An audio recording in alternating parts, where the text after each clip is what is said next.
안녕하십니까? 안녕하세요. 예, 리버티 코리아 포스트의 나지훈 기자입니다. 오늘 또 변함없이 이승만 박사의 독립정신을 설명해 주실 우리 김효선 선생님 모셔봤습니다.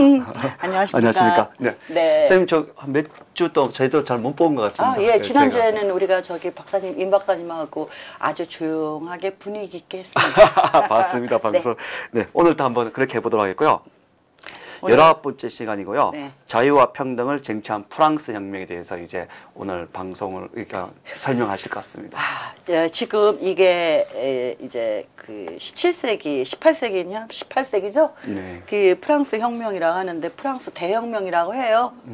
그 이후에도 이제 두 번 더 있었죠. 이때는 참 그 뭐 엄청난 사륙의 향연을 벌이고 그러나 보통 그냥 프랑스 혁명 하면은 뭐 이 얘기를 하니까 이승만 박사께서도 여기에 대해서 이렇게 한 챕터를 할애해서 써놓으셨거든요. 네. 그러니까 우리 한번 볼까요? 네네. 그러니까 지금 그 미국이 독립 선언을 할 당시, 그러니까 1770년대 그 후반이죠. 네네. 그때 당시에 이제 유럽의 상황은 뭐 우리가 이렇게 책을 안 읽고 이제 하다 보니까 제가 이렇게 좀 줄여왔는데요. 근데 절대 왕정의 전제 정치, 그러니까 루이 14세 태양왕 루이 14세가 프랑스 같은 경우에는 아주 그냥 공고한 왕권 국가로 네네. 이렇게 이제 다져놨잖아요. 네네. 그리고 나서 지금 이제 그 프랑스 같은 경우는 이제 전제국가, 네, 아주. 그러니까 영국은 그 이전에 뭐 명예혁명 같은 거 이런 것들 많이 해서 의회민주주의가 그렇죠. 성장하고 있었는데 프랑스는 그런 게 전혀 없었어요. 아주 전제정치, 아주 이제 그래서 백성들의 고통이 이제 극에 달했고, 이제 뭐, 그 지금도 많이 인용하잖아요. 뭐 배가 고프면은 빵을 먹으면 된다고 마리 앙뚜아네트가 그랬다는데 그건 사실이 아니에요. 마리 앙뚜아네트가 그런 말 한 적은 없어요. 근데 어떻게 해서 그렇게 됐는지 모르지만 그 마리 앙뚜아네트가 그 말을 했든 안 했든 간에 그 이야기 한마디로 그 당시에 그 집권층이나 권력자들이 얼마나 백성들의 삶에 대해서 무지했는지 아니 배고프면 빵을 먹지 먹을 빵이 없으니까 배가 고픈데 그걸 모르는 거죠. 그렇죠. 예, 그 이제 전제 정치에서 집권자들의 뭐 횡포가 이제 극에 달했다는 걸 보여주는 한마디죠. 이제 그러다 보니까 그 백성은 집권자를 무서워하고 또 무서워하면서 한편으로는 원수같이 미워했죠. 네. 우리가 이렇게 너무 고통을 받으니까. 이제 그렇게 하면서 민심이 동요하고 그 원성이 쌓여가고 있지만 집권자는 이 백성의 원성을 무시하고 자기들의 이제 그 강화된 왕권만 믿고 권력만 믿고 여전히 이제 백성을 억압하고 있는 그런 상태였었는데 그런 와중에도 백성들은 교육과 학문을 통해 이제 강한 정신력으로 압제에 저항했다. 근데 이제 여기서 백성이라기보다는 그 지식인들이라고 해야 되겠죠? 뭐 백성은 백성이죠. 그렇죠. 그분들이 이제 이런 상황에 있었어요. 이제 프랑스 형편이네요. 네, 이제, 그러니까 예. 근데 뭐 프랑스 형편이나 유럽 형편이나 뭐 거기 뭐 저 영국 정도 빼놓고는 다 전제 국가였으니까. 예, 그러니까 왕권이 강화된 전제 국가였으니까 영국 같은 경우에는 왕이 마음대로 못했잖아요. 그래도 왕권에 의회가 있어서. 근데 이제 프랑스 같은 경우에는 정말로 전제 정치로 인한 폐단이 가장 극심했던 나라 중에 하나. 네. 그리고 이제 뭐 그 이전에 태양왕 그랬잖아요. 짐이 곧 법이다. 뭐 그럴 정도. 그러니까 자기의 말 한마디가 법이니까 그게 이제 프랑스 왕권의 상황 실상이었던 것 같아요. 네. 그래서 황제 말이나 글이 이제 법이 돼서 이걸 어기면 반역죄로 다스리고 또 황제에게만 그러다 보니까 권력자들 이제 이 통치자 집권자들은 황제에게만 아부하고 뭐 순종하면서 이제 법을 무시하고 왜냐하면 절대 왕정이니까 왕에게만 아부하고 순종하면은 자기들에게 그렇죠. 많은 이익이 돌아오니까 본인의 입신양명이나 네. 전치자가 없으니까.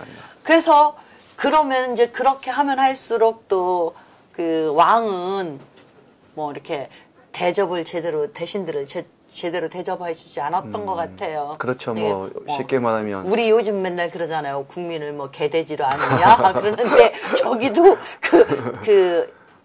대신들을 동물같이 개돼지로 이렇게 여길 정도로. 참고로 말씀드리면 요즘 어떤 분이 그러시더라고요. 개돼지가 얼마나 말 잘 듣는 줄 아냐고. 그 함부로 개돼지에 그 비유하지 말라고 그런 얘기도 하시더라고요. 그 뭐에 비유하면 좋을까요? 그래서 어떤 분은 개 쓰레기라고 얘기를 해라. 그렇게 얘기하시는 분도 계시더라고요.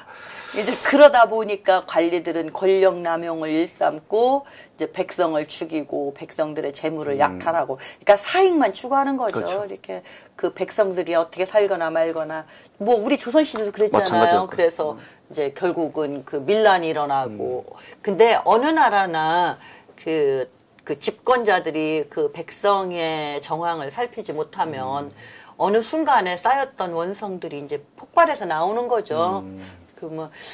그게 우리 북한 동포들에게도 좀 그런 기회가 주어졌으면 맞습니다. 참 좋겠습니다. 70년간 그렇게 그 맞습니다. 동포의 의갑들 땅에서 정말 저희도. 폭정 밑에서 자, 하여튼 이제 그렇게 뭐 법이 지켜지지 않다 보니 우리나라하고 똑같죠 지금. 네.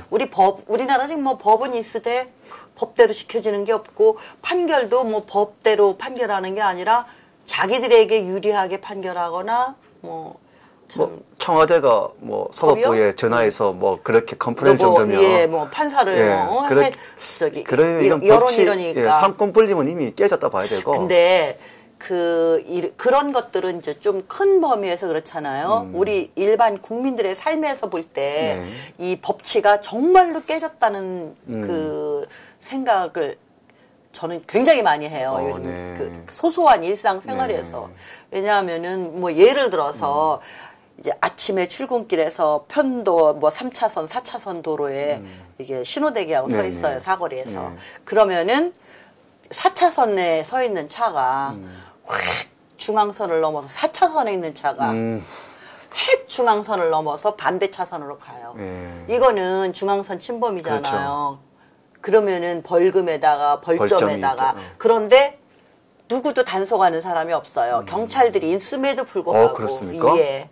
그거 좀 심각하네요. 그리고 지금 우리 도로들 보면은 제한 속도가 정해져 있지 않습니까? 뭐 그러다 보니 저도 가끔 뭐 제한 속도를 위반하긴 하는데 흐름이 좋을 때는. 네, 그렇죠. 근데 그냥 지금은 당연하게 그냥 무시해버리는 뭐 이런 것들.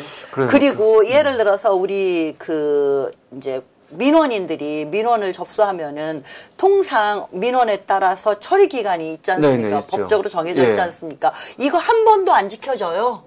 그렇잖아요. 우리가 민원 신청을 했어도 그 법정 처리 기간 안에 처리되는 적이 없어요. 뭐 심지어는 뭐 어디 이제 페이스북에 올라온 걸 보니까 그 변호사님께서 올리신 걸 보니 뭐 고소를 했어도 뭐 2년, 3년이 지났는데도 조사받으러 가겠다고 고소인이 조사받으러 가겠다고 하는데도 불러서 조사를 안 한다. 몇 년씩 갖고 있다. 이것도 원래는 법정 처리 기간 있지 않습니까? 뭐 보통 3개월인가 뭐 이렇잖아요. 3개월, 6개월 뭐. 네. 심지어는 우리 1912년, 13년이죠, 이제. 그때 100년 전쟁 동영상 민족문제연구소에서 그거 저희 이제 이쪽에서 고소를 했지 않습니까? 명예훼손, 사자 명예훼손으로. 그런데 그게 지금까지 벌써 몇 년입니까? 그냥 검찰에서 붙들고 있다가 얼마 전에 겨우 뭐 이렇게 하나 몇 가지가 기소됐다고 하는 얘기를 들었습니다. 그게 이제 뭐 언론에는 보도가 안 됐나 봐요. 잘 된 것 같은데 저희가 한번 기사를 한번 쓰도록 하겠습니다. 네, 뭐 이러니까 몇 년씩 그게 몇 년씩 가는 거죠. 이게 지금 우리 법치가 살아 있는 겁니까? 그렇죠. 분명히 서류상에는 위에 보면 처리 기간이라는 날짜가 있지 않습니까? 뭐 그것뿐입니까? 지금 드루킹 같은 사건도 굉장히 첨예한 문제 아닙니까? 전 정권은 국정원에서 댓글 달았다 그래서 그걸 물고 늘어져가지고 지금 원세훈 씨도 이제 실형 선고 받아서 뭐 이거 투옥 중이죠. 그렇게 해서 결국은 그것들이 끝까지 물고 늘어지고 해서 여러 가지 뭐 세월호니 뭐니 해서 복합적으로 해서 박근혜 전 대통령이 탄핵되는 이러한 이제 사태까지 왔지 않습니까? 그러면은 이 드루킹 사건 같은 거는 얼마나 첨예합니까? 이게 아주 뭐 한 10년 전부터 이런 게 있었다고 하는데 왜 이런 것들을 경찰에서 제대로 조사하고 압수수색하고 해야 되는데 안 하고 기한 넘겨서 다 증거물이 훼손되거나 멸실되거나 또 그 은폐할 수 있게끔 이렇게 해버리고 이거 뭐 우리 법치 완전히 죽었잖아요. 오늘 아침에 뉴스를 보니까 서울청장이죠, 경찰청장이 주소하고 연락처가 이동이 돼서 제대로 수사를 못했다. 말 같은 말을 해야죠. 있고. 컴퓨터 뜯어보면은 다 나오는 그런 말. 얘기도 있고 또 하나는 또 오늘 제가 좀 놀랬던 게 뭐냐면 지금 드루킹 사건 얘기하셨는데 지금 사실 미적되고 있는 건 사실이지 않습니까? 근데 전 정권 MB 정권의 기무사를 하셨던 그분을 지금 불러서 수사를 한다고 합니다. 그러니까 이게 적반하장도 유무스라는 게. 그러니까 자기들의 잘못을 덮기 위해서 다른 정권의 그 문제가 되지 않는 것을 갖다 끌어서 아주 그냥 확대해가지고 이제 맞습니다. 탈탈탈탈 털어서 조그만 거라도 흠이 잡히면은 그걸 침수봉대해서 사건화하는 거죠. 지금 우리 같이 이렇게 유튜브 하는 방송들이 사실은 좌우편은 다 많습니다. 저쪽에 방송을 들어보면 이런 얘기들을 많이 해요. 지금 이 시국에 드루킹이 웬 말이냐 이런 식으로 갖다 붙여버린다고요. 그러니까 그러면서 뭐 대한항공이라든지 삼성의 노조를 부각시키면서 저 판문점 회담을 주력이고 또 심지어는 어제 같은 경우에는 남북 고위급 회담을 일방적인 통지를 받은 거 아닙니까? 그쵸. 저희가 사실 대한민국 국민으로서는 정말 자존심 상하는 일 아닙니까? 아니 근데 직통 뭐 한나이는 왜 만들어놨어요? 언제 쓸 때 언제 쓰려고 이럴 때 써야 되는 거 아니에요? 맞습니다. 왜 전화 한 통화 못 걸어요? 지시만 받나 보죠 아마? 그러니까 이런 식의 지금 선생님 말씀대로 이게 법이 있는데 안 지켜지면 그건 무법인 거 같잖아요. 무법 천지를 만드는 거예요, 저 사람들이 지금. 프랑스도 그때 당시에 이 프랑스 혁명이 일어날 때 그랬어요. 그래서 재판을 안 해요. 재판을 하면 돈이 많은 사람이나 권력에 줄이 있는 사람이 청탁이나 뇌물로 판결을 하니까 그 믿지를 못하는 거예요, 법정을. 그래서 왜 우리 저 중세 시대 영화 보면은 특히 17세기, 18세기 보면은 둘이 총 들고 10걸음 가 결투하지 않습니까? 결투가 성행했대요. 근데 우리도 지금 이 결투를 좀 그렇게 시대가 도입해야 될 것 같아요. 우리나라도. 아니 왜냐하면 억울해서 호소하기 위해서 소송을 거는데 오히려 그 뒤집어지잖아요. 맞아요. 그러니까 이 법정에서 제대로 판결을 받지 못하니까 억울한 사람들 각자 나와서 우리 뭐 결투 굉장히 좋은 것 같습니다. 그렇네요. 지금 말씀 들어보니까 정말 이게 참 한심한 나라가 되었습니다. 어떻게 보면. 근데 이제 그 프랑스 혁명의 촉발 원인이 미국의 독립선언이 된 거예요. 그래서 이게 연관이 있어서 아마 이 이승만 박사께서도 이걸 써놓은 것 같아요. 그러니까 지난번에 그 미국 독립선언 할 때 요 이야기들이 조금 나왔었잖아요. 프랑스가 와서 도와주고 이렇게 해서 이길 수 있었다. 그러니까 프랑스 그 지식인들이 미국의 독립선언을 하고 이제 미국이 자기들끼리 그 대륙회의해서 뭐 자치를 했잖아요. 그 영국 뭐 총독을 무시하고 그러면서 이제 독립선언을 했는데 그 내용이 얼마나 좋습니까? 그러니까 미국이 독립정부를 세워서 정치적 폐단을 없애고 어진 정치를 한다는 소식을 이제 프랑스 사람들 들었죠?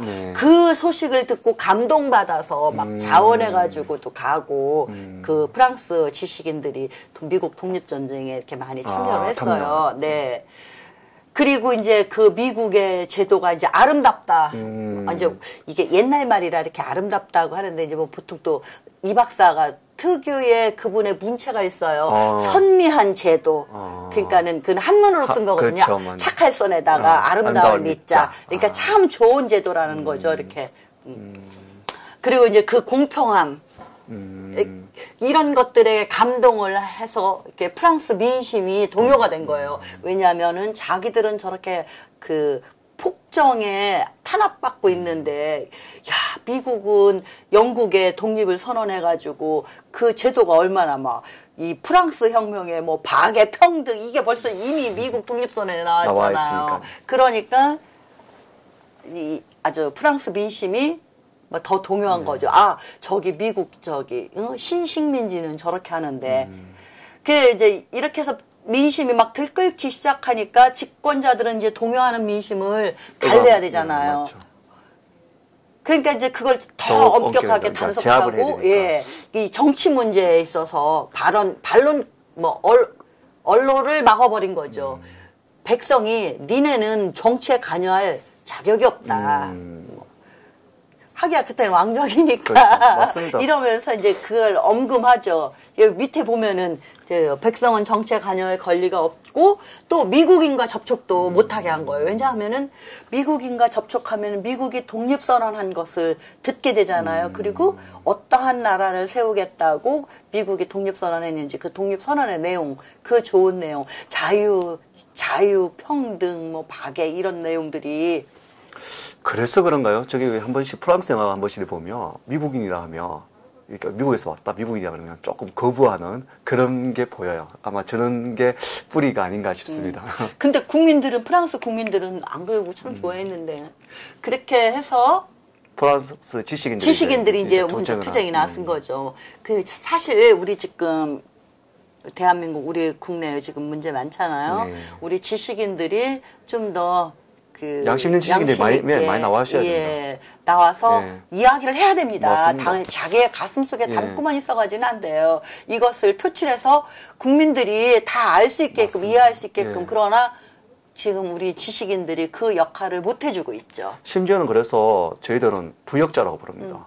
그분들은. 왜냐하면은 진작에 그렇게 지식인들이 목소리를 내서 국민들을 좀 계몽하고 했으면 이 상황까지 안 오잖아요. 그러니까는 여러 가지 뭐 물론 어려움이 있겠지만 그렇다고 해서 소리를 안 내고 침묵하고 있었기 때문에 오늘날 이런 결과가 맞습니다. 왔고 또 앞으로 만약에 제가 이제 저 참 그 얘기를 좋아합니다. 이렇게 우리 배진영 차장이 페이스북에도 가끔 쓰고 하는데 내가 다른 사람의 도움을 받으려면 다른 사람이 내 도움을 필요로 할 때 내가 도와줘야 되거든요. 맞습니다. 뭐 문제가 있을 때 같이 그 문제가 잘못된 것을 알면은 같이 잘못됐다고 소리를 내줘야 되고. 근데 정작 내가 문제가 생겼을 때 내가 억울한 일을 당했을 때 나를 위해서 나와 함께 목소리를 내줄 사람이 없는 거죠. 맞습니다. 지금 사실 지식인들이라고 하면 사실 어떤 분은 그런 얘기도 하시더라고요. 대한민국엔 지식인이 없다라고도 하시고요. 뭐 영화 생각나는데 죽은 지식인의 사회. 네. 지금 왜냐하면 그렇죠. 거기에 보면 캡틴 같은 분, 오마이 캡틴 이런 분들이 없는 거예요. 왜냐하면 다들 아까 좀 심하게 말씀드렸지만 부역자 같은 행동을 하고 계세요. 침묵은 이게 본인이 입신양명밖에 안 보이는 거예요. 잘못된 건 잘못되었다고 양심을 걸고 말씀을 해주고 이렇게 해서 그게 나아가지 못하도록 해줘야 되는데 지금 그렇지 못하니까 저쪽이 너무 빠르게 확산되는 거예요. 심지어 혁명이라는 이름으로. 참 이렇게 말하기는 쉬운데 정말 실천하기는 사실 참 어렵죠. 뭐 여러 가지 뭐 상황들 같은 보면 그렇죠. 예. 그런데 그렇더라도 나오셔야죠. 하셔야죠. 그렇죠. 왜냐하면 사실 횟수로 3년 되어 갑니다. 터키 집회의 민초들은 정말 어떻게 보면 아무것도 가지지 않았기 때문에 아닙니다. 그 속에도 보면 나름대로는 자기 바운드링에서는 이름 있는 분들 많습니다. 하지만 나오셔가지고 이 나라가 잘못되어가고 기울어져 있는 걸 바로 세우기 위해서 하시고 계시거든요. 그러면 그분들은 정말 지식인이라면 이런 지금 투쟁 좀 이제 나오겠지만 어떤 논쟁이 일어났을 때도 나서서 좀 더 바른 말을 정확하게 팩트를 가지고 얘기를 해줄 수 있는 분들은 그런 분들 아닙니까? 사실 지식인에서 많이 배운 게 아니고 어떠한 배경을 많이 아시기 때문에 어떠한 공격이 오면 사상가로서도 얘기를 해줄 수 있는 부분이 되어야 되는데 지금 우리 사회가 그렇지 못한 것 같아서 너무 안타깝습니다. 이제 그래서 이제 이렇게 보시면 잘 안 된다. 미국의 이제 그 지식인들이 미국의 새로운 정치 제도에 대해서 미국의 새로운 정치 제도가 어떤 건지 이런 것들을 자세히 알 수 있게끔 글을 써서 신문에 발표해서 일반 이제 프랑스 백성들이 볼 수 있게 하고 그러니까 백성들이 그런 것들을 보면 생각을 하게 되잖아요. 그렇죠. 그렇게 해서 그런 것들이 이제 점차 정치적 논쟁이 일어나는 거죠. 왜 미국은 저렇게 하는데 왜 우리는 못 하는 거야? 왜 미국 국민들은 저렇게 자유롭게 자유를 누리는데 왜 우리는 억압을 받는 거야? 뭐 이런 생각하게 되지 않습니까? 네, 모르면 모르면은 그런 생각을 못하지만 알게 되면은 맞습니다. 네 그러니까 우리가 북한 동포들을 동포들한테 깨워야 됩니다. 자꾸 예. 이 자유진영의 소식을 계속 전해서 아 이렇게 사는 거구나 맞습니다. 이것을 알게끔 해줘야지. 자유도 아는 사람이 자유를 누릴 수 모르죠. 있지. 권리도 있잖아요. 내가 알아야 그 권리를 주장할 수 있는 거와 마찬가지로 이제 그렇게 알게 되면은 이제 논쟁이 일어나겠죠.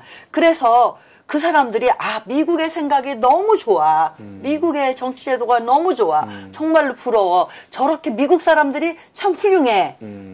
그러니까는 우리 미국을 도와줘야 되겠어. 이제 감동을 해서 이렇게 자원해가지고 독립전쟁에 참여를 했죠. 그래 이제 저거는 이제 뭐 그 소수가 개인적으로 이제 참여하고 이렇게 한 건데 결국은 이제 프랑스 백성들이 야 미국을 도와줘야 돼. 저렇게 좋은 나라 도와줘야 돼. 이제 되게 대리만족인 것 같아요. 자기들의 처지를 생각해서 그것을 미국의 사건에 투영을 시키는 것 같아요. 그러니까 이제 민심이 더 동요하고 이래서 프랑스 집권층이 민심을 달래기 위해서 이제 프랑스 정부가 미국 독립전쟁에 군대를 파견하죠. 그 1778년에 미국과 프랑스가 동맹을 맺어요. 그래서 그 동맹 결과 참전을 하는데 사실은 이 프랑스의 미국 참전으로 인해서 프랑스 대혁명이 일어나고 뭐 나폴레옹이 황제가 되고 프랑스는 정말 어마어마한 비극에 이제 들어가게 되는 거죠. 시발점이 될 수 있는 것입니다. 그러니까 어떻게 보면은 그 미국의 독립선언이 이 프랑스 대혁명을 촉발한 거죠. 이제 제가 좀 앞서 얘기했지만은 독립전쟁 참전 결과 이제 프랑스 백성들이 눈을 뜨게 되고 그러니까 야 왜 우리는 이렇게 하냐? 우리도 뭔가 변화를 가져야지. 집권층이 니네 잘못하잖아. 이거 이렇게 고쳐야 될 거 아니야. 요구가 막 분출하죠. 그러니까 위기를 느끼잖아요. 집권층이. 그 다음에 또 이렇게 미국 독립전쟁에 참전한 사람들이 많으니까 소식이 올 거 아닙니까? 고국으로 이제 참전자들이. 그런 것들을 통해서 미국에서 발생한 자유평등 사상이 아주 신속하게 프랑스에 퍼지게 되는 거예요. 그러니까 프랑스 백성들이 깨이게 되는 거죠.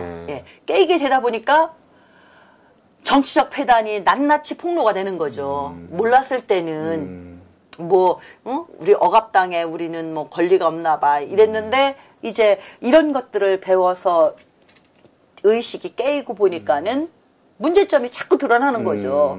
그러니까 이제 프랑스의 정치적 패단이 낱낱이 폭로가 됐죠. 그러니까 민심은 점점 더 크게 동요를 하게 되는 거고. 그래서 이제 이게 억압을 하는 것도 한계가 있죠. 분출하게 되니까 이제 더 이상 그냥 억압으로는 안 될 것 같다 해서 이제 민심을 달래기 위해서 개혁을 단행하겠다고 약속을 하죠, 정부가. 그래서 이제 백성 대표 또 정부 대표 이렇게 회의를 합니다. 여기에서 어떤 이제 개혁이 방향이 정해지거나 뭐 이렇게 그 요구 사항이 결정되면은 이것을 정부에서 집행하겠다. 꼭 우리 그 구한말 시대의 독립협회 생각 안 납니까? 헌의욕조. 맞네요. 그렇게 우리도 그때 그것을 약속을 안 지켰잖아요. 고종이. 그리고 독립협회를 이제 해산시켰잖아요. 맞아요. 그런데 이제 프랑스도 그렇게 했네요. 그러니까 귀족층과 그다음에 이제 카톨릭 그 추기경단 그리고 이 백성 서로 이해관계가 맞물려 가지고 합의가 도출 안 되는 거예요. 그건 오늘날 옛날에 똑같은 것 같습니다. 보니까. 그 추기경단 뭐 카톨릭은 자기네 이권이 줄어들으니까 합의를 못 하고 귀족들은 또 자기들의 터전이 있으니까. 근데 이게 지금 이제 미국 독립 전쟁에 참전하다 보니 이 재정이 파탄 난 거 아니에요. 사실은 이게 재정이 파탄 나가지고 이런 상황까지 오게 된 거거든요. 그런데 이 상황에도 불구하고 귀족들이나 그 카톨릭에서는 자기들의 재산이 손해보는 걸 원치 않는 거예요. 그리고 백성들 보고 야 니네가 조금씩 더 내면 되잖아. 그러면 이 파탄난 재정 메꿀 수 있잖아. 지금 우리 데자부 아니에요? 맞습니다. 아주 데자부 맞습니다. 그래서 결국은 이게 이제 그 난항을 겪어요. 이제 혁명의 전개가 되는 거예요, 그죠? 네. 민심의 동료가 폭발 지경에 이르고 집권자들은 백성의 요구를 시행하겠다고 약속을 하고 뭐 일단 이제 협의는 잘 안 됐지만 저렇게 일단 약속을 약속은 해서 돌려보내야죠. 일단은. 그러니까 달래야 되는 예, 거죠. 흩어야죠. 그리고 이제 백성들은 갔어요. 안심하고 뭐 저기 왕이 괜찮겠지. 한다 그랬어. 잘한다. 귀족들이 한다 그렇죠. 그랬으니까 조금은 뭐 달라지겠지 하고 갔는데 그 틈을 타가지고 탄압이 오히려 시작되는 거죠. 지방에 있는 이제 군대까지 불러 올려가지고 막 다 포위를 하잖아요. 중앙 집권을 더 강화시키는 거죠. 그래서 뭐 신문산이 이런 이제 언로를 다 차단해버리고 여기 보면은 무력 탄압을 기도하며 군대를 결집시키고 신문사 등을 점령하여 공포 분위기를 조성하고 이러니까는 이제 백성들이 막 분노가 야 우리 속았구나. 그래서 바스티유 감옥을 막 그래가지고 야 어차피 죽을 바에야 뭐 이래저래 저래저래 죽는 거는 매할 일반이니까 우리 해보자. 이래서 이제 폭력적으로 변해서 이 바스티유 감옥을 습격하죠. 그 결과 어떻게 되는지 한번 읽어봐 주시겠어요? 예, 무고한 부녀자와 어린아이까지 희생되었다. 그러한 가운데 훌륭했던 관리들도 희생되었으니 오랫동안 프랑스 정치는 혼란을 거듭하다가 백성들의 지식이 늘어나자 마침내 미국 제도를 본받아 민주국가가 되어 지금은 세계의 강대국이 되었으니 그들도 어려운 과정을 거쳐 오늘에 이르렀다. 그렇게 말씀하셨나요? 네. 근데 이제 그 참 영국 같은 경우에는 영국도 이 개혁 과정에서 많이 많이 좀 죽고 했잖아요. 네네. 그래도 이렇게 프랑스처럼 얼마나 많이 도륙당했어요, 저때. 뭐 여기 피해를 본 거죠. 예, 여기도 있지만 정말 훌륭했던 관리들도 이렇게 희생되었고 그 다음에 이제 한번 이 폭력성이 분출해 버리면요 눈에 보이는 게 없어요. 그러니까 막 어린아이 죄 없는 어린아이 부녀자까지 그냥 눈에 닥치면 다 그냥. 그렇죠. 그러니까 전쟁이 나면 가장 고통받는 층이 또 어린아이와 노인과 여자들이잖아요. 그러니까 이렇게 지금 저게 이제 내전이잖아요. 어쩜 내전이죠. 이게 다른 나라 적국과 싸우는 것보다 내전이 더 무서워요. 참혹하고 잔인하고 저런 일은 겪으면 안 되는데 참 우리나라도 지금 장담할 수 없는 지경이네요. 그렇습니다. 그래서 이제 이 프랑스 혁명을 보고 그 프랑스 혁명 과정에서 있었던 잔혹한 이 참상을 보고 지도자가 경계해야 할 점이라고 이 박사가 남겨놓은 거 있습니다. 읽어보시겠어요? 이 박사님께서. 네. 네. 집권자들은 세상의 정세에 어두워 백성을 탄압만 하면 되는 줄 알고 밖에서 들어오는 새로운 기운은 알지 못하여 충돌이 불가피했던 것이다. 오늘날 나라를 다스리는 자는 이를 경계해야 할 것이다. 그렇게 말씀하셨습니다. 그러니까 그때 이제 프랑스 그 집권자나 이제 왕이나 그 관리들, 귀족들이 세상이 변하고 있는 거 저기도 우물안 개구리처럼 그렇죠.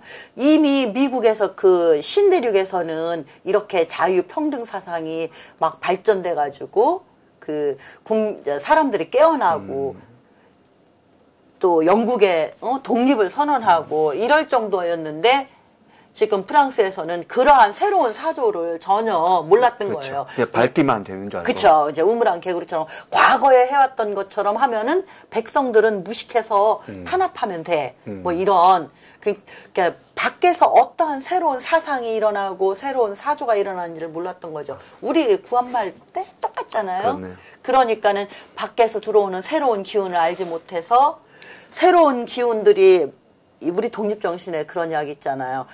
이게 물이 넘치는 것처럼 막 새로운 그러니까 문화가 뭐 소식이 들어오잖아요. 그럼 막을 수가 없다고. 그렇죠. 그 우리 왜 물이 넘치면 막을 수 없잖아요. 그런 식으로 뭐 새로운 문화나 이런 것들이 한 번씩 들어오기 시작하면은 이미 들어오기 시작하면 그거는 이제 막을 수가 없는 거죠. 왜 그러면 우리가 그걸 받아들여서 개선하고 우리도 발전하고 같이 발전하고 해야 되는데 못한 거예요. 그러니까는 그렇게 하면 안 된다. 오늘날 나라를 다스리는 자는 이를 경계해야 된다. 지금 우리도 그래요. 우리는 지금 우물안 개구리처럼 이 글로벌 시대에 우리 지금 현 정부는 얼마나 어리석기 짝이 없습니까? 지금 세계가 어떻게 생각하는지, 세계가 어떻게 돌아가는지 사실 뭐 데모하느라고 공부도 안 했겠지만 모르지 않습니까? 그러니까 자기들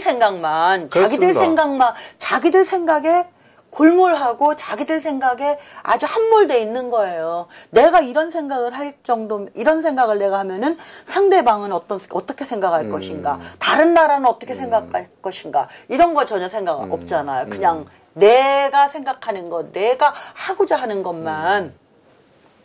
남의 세계는 안 보는 거죠. 안 보는 거잖아요. 그러고는 소통을 얘기합니다. 그렇게 하면서. 그러니까 자기들끼리만 소통하는 네. 거예요. 진짜. 그러면 지금 우리 국민들이 어떻게 생각하는지. 왜냐하면은 문재인 대통령을 찍은 사람은 유권자의 우리 몇 퍼센트가 투표했죠? 40몇 퍼센트가 투표했죠. 40 몇 퍼센트 중에서 문재인 대통령을 찍은 건 또 몇 퍼센트입니까? 50%입니까? 안 됐죠. 안 됐죠. 그때 30 몇 퍼센트잖아요. 맞아. 그럼 형편없는 거예요. 그렇죠. 그렇게 따지면. 문재인 대통령의 정책을 지지 안 하는 사람 표현은 안 했지만 이 사람이 훨씬 많은 거예요. 이 사람은 대한민국 국민 아닙니까? 그렇죠.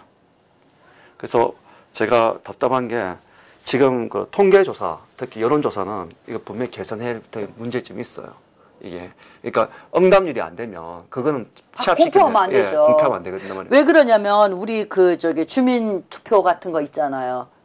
그것도 법이 정해져 있잖아요. 왜? 공신력을 높이기 위해서 그렇게 안 하면은 막 수도 없이 그냥 자기 마음에 좀만 안 들면은 뭐 모든 지자체장들 주민투표 해가지고 끄집어 내려버리면은 이게 그 정치가 되겠습니까? 행정이 되겠습니까? 행정이 안 되죠. 그러기 때문에 뭐 계속성 같은 거, 연속성 같은 것을 보장해주기 위해서 그 상한선을 정하잖아요. 하한선을 정하고. 그러면은 이 여론조사라는 것도 뭡니까? 우리가 거기에 그 결과에, 조사 결과에 대해서 좀 신뢰를 할 수 있어야 그 여론조사를 믿는 거잖아요. 맞습니다. 그런데 지금처럼 표본조사 한다고 표본 1000명 합니까? 그렇죠.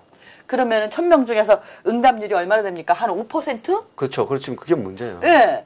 그러면은 5% 중에서 그 사람들도 또 100% 찬성하는 건 아니지 않습니까? 그렇죠. 그러면은 이거는 이미 어떤 공신력 이런 거예요. 그렇죠. 근데 네. 그것을 매일 발표를 하잖아. 뭐 문 대통령 지지율이 70몇 %다. 그거는 심지어 80%까지 갔어요, 지금. 뭐 99%란 말도 있잖아. 저쪽 지방에서는. 그러니까 이게 좀 세뇌를 시키는 과정이라 생각하니까 더 분노가 나는 거예요. 어떻게 보면. 근데 우리는 세계에서 뭐 학력이 제일 높은 나라 그렇죠. 아닙니까? IT도 제일 발전될 아니 지금 보면은 우리나라는 이게 마치 대학이 의무교육 같습니다. 맞죠. 너무 많이 들어간 대학 안 가면은 안 되는 것 같은 분위기 아닙니까? 돼버렸죠. 이게 잘못됐죠. 그럼에도 불구하고 어떻게 이렇게 옳고 그름 시시비비를 못 가립니까? 이미 우민화 돼버린 거예요. 맞습니다. 우민화가 됐다는 말씀이 정확합니다. 그러니까 지식과 지혜와는 다르잖아요. 지식을 습득했는데 그 지식도 올바르게 습득한 게 아니죠. 네, 맞아요. 오늘 아침인가 아까 내가 어디서 보니까는 우리나라 사람들이 그 문서 독해력이 OECD 국가 중에서 제일 떨어진다고 하는 것 같더라고요. 그럴 것 같아요. 책을 많이 안 보지 않습니까? 책도 많이 안 보고 지금 우리 그 한글이 한자말이 많아요. 예, 80%는 한자니까. 아까 지금 제가 얘기했던 뭐 선미한 거 같은 거 그거 말고 지금도 우리가 쓰고 있는 이런 글 중에서 많습니다. 한자어들이 많아요. 이걸 맞습니다. 그냥 한글로만 풀어놨기 때문에 암호 같잖아요. 그래서 지금 도는 한자 교육을 안 시키니까 학생들에게 깊이 있는 학문이 안 될 거예요. 저희 뭐 지금 느낌엔 국어 수업을 우리가 배웠을 때 국어 수업 시간하고 지금 수업 시간은 차이가 많이 날 것 같아요. 그러니까 우리 한글은 표음문자고 한문은 표의문자라 그 깊이 있게 속을 그 다음에 한문을 많이 쓰면요 문장이 짧아져요. 그렇죠. 지금은 이걸 예를 들어서 이게 독립정신도 이게 한글로 이렇게 한문을 모르니까 한글로 그 한자어를 한글로 풀어놓다 보니까 분량이 많아진 거죠. 네. 이 박사는 어떻게 썼냐면은 이게 순 한글로 썼는데 그 당시는 한자어를 많이 썼어요. 또 이렇게 그 또 한문을 많이 또 썼고 그럼에도 불구하고 일반 백성들이 읽기 쉽게 한다고 한 순한글로 썼는데 순한글로 썼을 뿐이지 한자어를 여기 굉장히 많이 썼거든요. 그래서 풀어 쓰신 그래서 그대로 놔두면은 이 내용을 몰라요. 제대로 읽을 수가 없어요. 예. 그래서 그걸 풀어놓은 거거든요. 그래서 분량이 많아요. 쉽게 말하면 지금 기민독립서문, 네. 자해, 자해, 5등은 뭐, 그런 5등이 뭐야, 1, 2, 3, 4등, 5등. 예, 그런 뭐 식으로 이렇게. 지금 쓰셨다는 얘기 아닙니까? 네. 이제 그렇게 말씀하시니까 이해가 돼요. 그러니까 그런 글을 이렇게 잘 풀어서 우리 독자들이 쉽게 읽을 수 있도록 해주신 김효선 선생님께 다시 한번 감사드립니다. 아, 별 말씀을요. 이거 우리 김충남 박사님께서 많이 하셨는데. 김충남 박사님도 계시죠? 네. 네, 맞습니다. 자, 하여튼 오늘은 네. 답답한 일이 많지만 일단은 제가 항상 말씀드리지만 우리 방송 들어오게 되면 말씀드리지만 이승만 박사님께서는 지금 시대에 잠시 타임머신을 타고 왔다가 가셔서 네. 이 책을 쓰시지 않았나라는 생각을 많이 가집니다. 네. 정말 이 책을 보면 오늘날과 너무나 오버랩되는 게 많아요. 그렇지 않습니까? 그래서 너무 재밌고요. 네. 다음 시간은 이제 우리 챕터가 이제 20입니다. 이제 숫자가 입헌 바뀌었습니다. 정치의 장점. 네. 이게 이제 그때 당시에 이 책을 쓰고 그 1899년에 이제 투옥이 됐잖아요. 네네. 근데 1901년에 투옥됐나? 1901년이겠죠. 1907년이 아, 1899년에 이제 그 고종 폐위 운동하고 뭐 이런 거 했었는데 이게 입헌 정치 이승만 박사는 사실은 그 미국의 그 민주공화제 네. 이것을 좋아했거든요. 근데 네. 그렇게 해야 된다고 생각을 했지만 이때 당시의 분위기에는 그 얘기하면 큰일 나. 역적이죠. 지금 입헌주의 뭐 이거 얘기했다가도 지금 다들 붙들려 들어갔는데 네. 그래서 이제 입헌 정치의 장점에 대해서 이제 얘기를 아주 조심스러운 문장이 될 수 있어요. 그 당시에는 예. 네. 막 그러다 보니 뭐 뒤에 가면은 뭐 그러니까 흥망성쇠는 정치 제도에 달려있다 뭐 이런 게 이제 연속해서 조심스럽게 나오는 거죠. 그렇구나. 다음 시간이 좀 기대가 되고요. 예. 오늘 오늘 많이 수고하셨습니다. 수고하셨습니다. 네, 고맙습니다. 네, 다음 시간에 뵙겠습니다. 네, 다음 시간에 뵙겠습니다.